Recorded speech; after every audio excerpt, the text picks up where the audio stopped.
Hi! In front of me is OnePlus Nord CE2, and today I would like to show you how you can download and apply iOS Launcher on this device.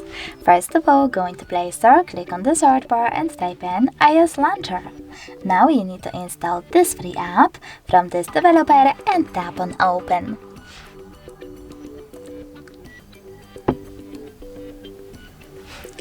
Over here you need to wait for the pop-ups to show up, and then select while using the app and allow in all of them. Now click on Home button.